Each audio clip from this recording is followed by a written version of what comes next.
with that generation. But basically, I just wanted to capture the beauty of a much younger and vibrant. Hello everyone, I am away to Brooklyn to see my friend Robert gallery, so let's go with me.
With Robert Reid, and we here in the new gallery for this 2001, right? 2001. So how is the new paint that you have right now and the new gallery exhibition that you have is a new project that you have? What is The show is called Color and Lines, and basically the work came out of, like everybody know, we have been locked down for like 14 months or so after the pandemic, and a lot of this work started a little after March, and since we were all home locked down, as I said, I decided to just produce work, and as I producing work from different models, different projects that I had, a combination came out. So later down the year I decided that I want people to see the work that I've done through the course of the last 12 months or so, and this is the results of the last 14 months of work. Some of the work might be prior before that, I believe, but most of it was done within the last 14 months or so. We can take a walk through and I'll show you some of it. I know there will be some slight reflection on the wall, but as we walk through, you will get a chance to see some of the work that we do. Right now we are in the lobby, so we talk about, like, I have a still life here, which as you can see, green apples on red fabric. And that's number 6. As we move across, we'll move on to some other pieces here. Is any painting special for you that you did this new year 2001? I mean, they're all special in terms of my children because I did it, I produced it. So they all have a special, how should I say, a special part of me, or part of me connected. In terms that what was more challenging, there was something that was a little more challenging than others. And also, from what as artists will know, each time you do something, you try to see if you can push the envelope or improve on the last set of work you have done. So what you see yourself doing is like, all right, how can I improve that, or if a creative idea comes, how can I expand on it? So you see that a lot in terms of, all right, taking it. The other thing about it is that a lot of times I might work within a certain size. For this show, I try to go much larger, especially with my charcoal drawings. So they will see a little later, we'll show you some more larger charcoal drawings that are a little more than 18 by 24. I see that you have a new wall or chart, or... Alright, this wall, the gallery has this large wall, as you can see. It's about like 90 inches about another 120. And one of the ideas I got was because it's line and color to show a lot of the sketches, because most people never get a chance to see the sketches prior to the actual finished piece. So you get a chance to see how, especially for artists doing figurative work, he or she does the sketching work before it actually turns into a painting or drawing or finished work. So I wanted people to get a sense of, the movement, the lines, and different mediums that I've worked with. And here, as we kind of just do a wide kaleidoscope of it, you will see like graphics, you will see, some water pencil wash, you will see Conte, you will see red, premier color, you will see, a little bit of charcoal, pen and ink, and just get people a sense of the sketchbook and the human figure as well. We can, as we move lower down in the corridor, we'll see, as people said, I like to do my figures and portraits as well. This, as you can see, is a drawing, same model, and I've decided to do it in 3 different faces, different angles. As we also move down, this is another watercolors. And one of the things about it is just, I just like the idea of meditating and eyes closed and trying to capture that essence of somebody in deep thoughts kind of thing. It is more difficult for you painting a watercolor paint or oil? Each medium has its own challenges. And you will hear artists talk about watercolors are very unforgiving, because once you put on a wash, it's very hard to go back or try to work over it, or if you make a mistake, it's very hard to work over it. So each medium has a challenge, and it has their own challenges about it. The thing about watercolors that I personally like is that it gives me a certain sense of freedom, that you can't really predict exactly how it will finish, but you are in a certain percentage, you are in control but not in control. And I think that's the challenge about watercolors. How do I yet still capture that, not be in full control, because depending on the amount of water you use or the pigment you use, it has a way of detaching from the original design. But that's the mastery of watercolors kind of thing. Most of these other works are straight on watercolors, and as you see, that whole loose freedom, and I like that kind of semi-abstract where I can create that space, leaving that white negative space for the paper, and letting the viewer relates to it. While in something like this, where I use a more monotone, making the figure all in blue, but just putting the yellow at the background gives you a whole different feel of how it looks. So the beauty of watercolors, with charcoal or drawings, you have a little more, how should I say, linear type of work, where your line is much more controlled, where you are much more careful in terms, especially like how I do my charcoal. I tend to be slow down a lot, and I really put my linear lines in that form. So we will show you a little more some of the charcoal drawings, and we will be able to talk about it.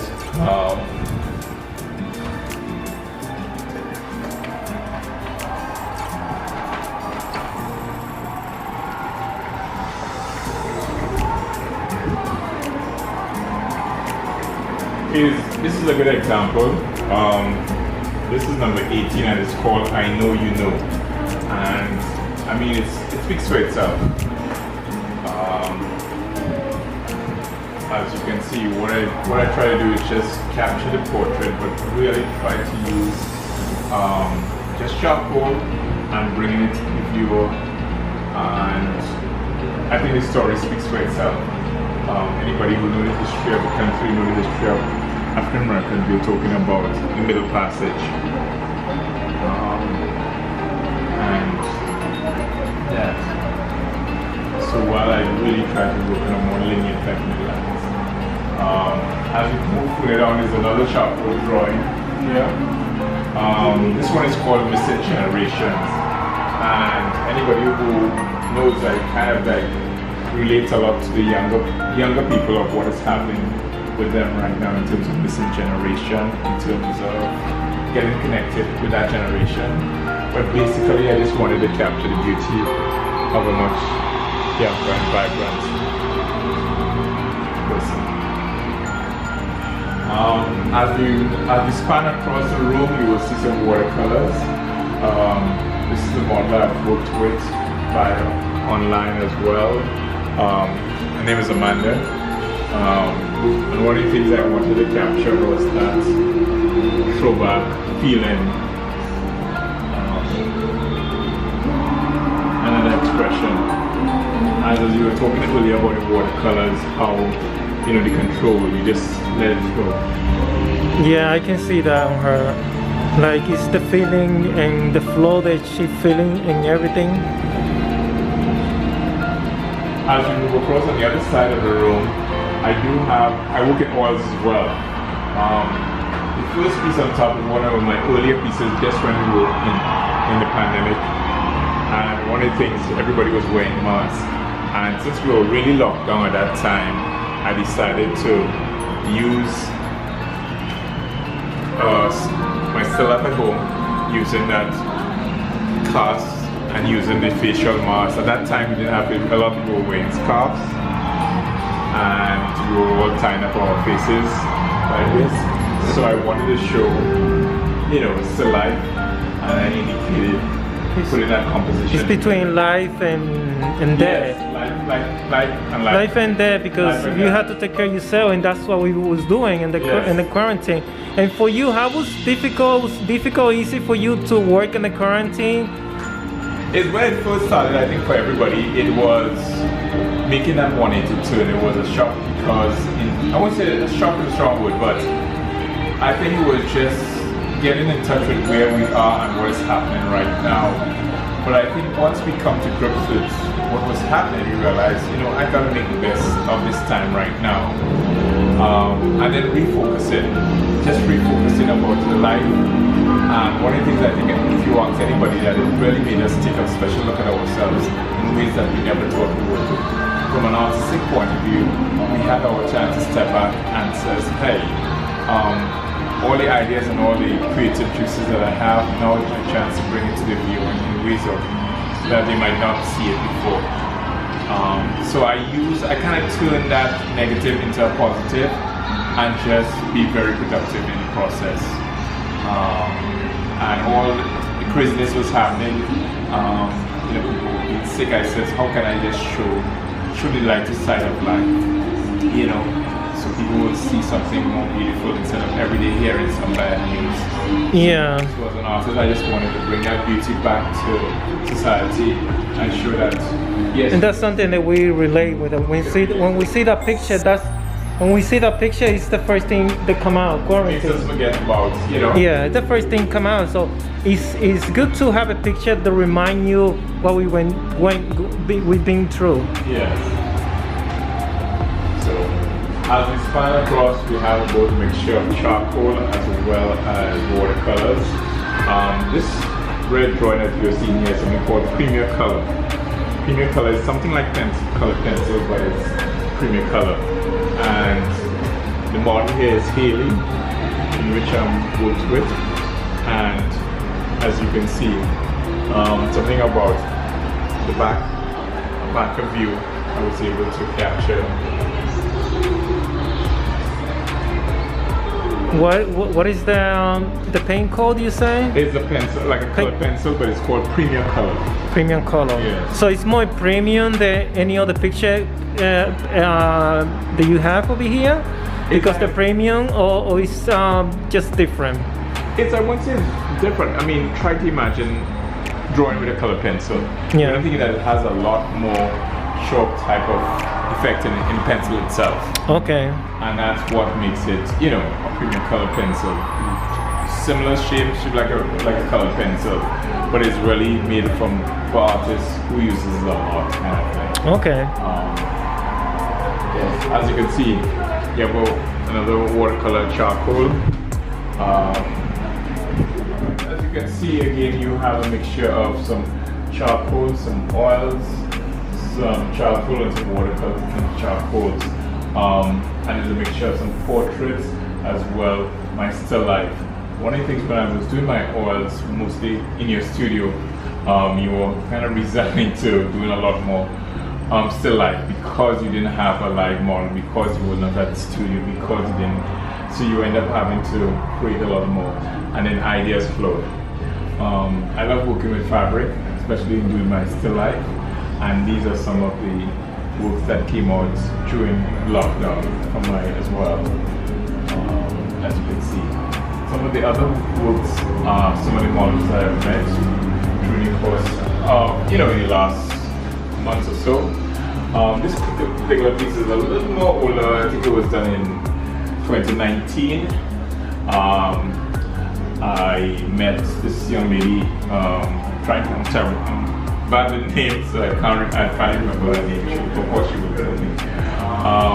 We did some work about 2 weeks for my studio, almost in a 2 weeks period, and this was one of the pieces that came out. Leanne is a name, all right. And the memory just went down. It's so good. Laura Lee, of course, I'm chopping up the name as well.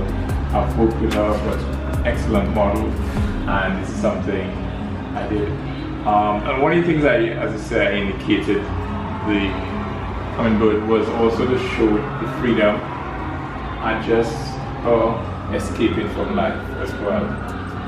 As we move across on the other side of the room, you will also see some charcoal drawings and watercolors as well, where you have a combination of some drawings which I've done.